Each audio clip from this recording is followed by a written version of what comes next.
Les gars, pour cette année 2024, franchement, je suis assez épaté. Plus ça sort, plus les animes me choquent. Franchement, pour cette année 2024, on est vraiment beaucoup servi. Il y a énormément d'animes, des animes qualitatifs. Je ne peux pas être plus heureux, les gars, pour cette année 2024. Et les animes, en fait, que je vais vous présenter, les gars, c'est, vous allez voir, fight, un peu gang, etc.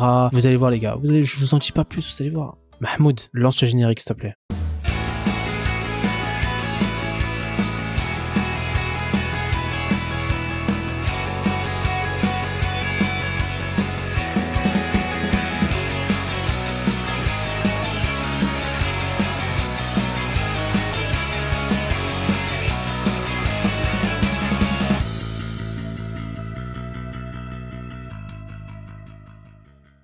Donc là les gars, l'anime que je vais vous présenter, c'est Bushigiri. Nous sommes dans un genre action, comédie, fantastique. L'anime est sorti le 13 janvier 2024. Il y a un total de 12 épisodes qui sont disponibles sur Crunchyroll. Le studio d'animation, c'est Mappa. Les gars, vous savez comment le studio Mappa ils sont. La vérité, Mappa, ils nous déçoivent pas en général. Tandis qu'il vient tout juste de retrouver Matakara Asamine, l'un de ses anciens proches amis. Arajin Tomobishi, qui est l'acteur principal, est soudainement pris dans un conflit entre plusieurs individus particulièrement puissants. Et comme si cela ne suffisait pas, l'ombre d'un démon colossal apparaît dans le même temps. Et en fait, ce qu'il faut savoir, c'est que Arajin Tomobishi, il va faire la rencontre d'un génie. Enfin, la rencontre, c'est plutôt, ouais, ils vont se rencontrer sans s'y attendre au final dans un temple. Du coup, le génie en question, il va décupler la force d'Arajin, en fait. Ils vont fusionner, il va décupler sa force. Et en fait, il y a des combats de gang, tout simplement des combats de clans. Arajin ne sera pas le seul à avoir un génie qui décuple sa force. Donc, il y en aura d'autres. Et les gars, c'est là où il y aura plein de fights. Bon, je vous mens pas que l'acteur principal, Arajin Tomobishi, il me fout un peu sur les nerfs. Je pense que je suis pas le seul d'ailleurs. Ah, il est trop chiant, il est trop relou, très rarement sérieux alors qu'il a un potentiel de fou et ça c'est trop chiant. J'avoue que ça casse un peu le truc, mais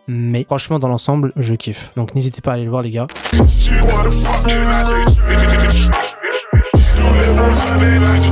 Sengoku Yuko. Donc les gars, il y a des démons, etc. Mais c'est pas le même style. Nous sommes dans un genre shonen, action, aventure, comédie, drame, fantasy, surnaturel et romance. L'anime est sorti le 10 janvier 2024. Donc apparemment, il y aura 3 parties les gars, de 36 épisodes. La partie 1, alors à 13 épisodes, et la partie 2 et 3, on le sait pas encore. L'anime est disponible sur Crunchyroll les amis, tout simplement. Le studio d'animation White Fox, ça me dit rien, je vous mens pas les gars. Franchement, ça me dit rien ce studio d'animation là. Et en fait, depuis bien longtemps, en fait, le monde est divisé en 2 factions qui s'affrontent inlassablement. Les humains et les monstres, nommée Katawara. Bien qu'elle soit elle-même membre des Katawara, la joyeuse Tama, eh oui les gars, Tama, One Piece, je sais venir, mais non. En réalité, tu es une renarde âgée de plus de 200 ans. Les gars, elle a la gueule d'une fille de 10 ans, mais elle a plus de 200 ans. Et elle aime profondément les humains et fait tout ce qui est en son pouvoir pour les protéger des nombreux dangers qui planent sur eux, quand bien même cela signifie d'avoir défié sa propre race. Ça, je trouve ça fort quand même. Je trouve ça fort. Aux côtés de Jinka, son frère, qui déteste les humains depuis un incident survenu lors de son enfance, et Shinsuke les gars. Alors Shinsuke les gars, c'est l'homme, vous voyez, qui est pas très fort de base, qui est un peu bon à l'épée, et qui va progresser au fur et à mesure. C'est Shinsuke, tout simplement. Et Jinka, c'est un mec qui est trop overpowered dès le départ. Même si c'est vrai qu'il s'est entraîné depuis très jeune âge, il a eu la chance d'avoir un maître qui excellait dans tout, qui était le meilleur des maîtres d'ailleurs. Et un jour, en fait, le trio, ils vont se retrouver et ils vont commencer l'aventure à partir de là, en protégeant les humains et puis en tuant les monstres qui sont les monstres négatifs, parce qu'il y a des monstres qui sont gentils. Et ça, on le verra au fur et à mesure de l'histoire. Au fur et à mesure du temps, ils se rendront compte qu'il n'y a pas que les monstres qui sont horribles, mais aussi certains humains. Donc voilà les gars, dites-moi si vous commencez à le voir ou pas, si vous avez déjà regardé le manga ou pas, dites-le moi, parce que moi j'ai pas regardé le manga. Sur ce, je vous dis à la semaine prochaine pour une nouvelle vidéo.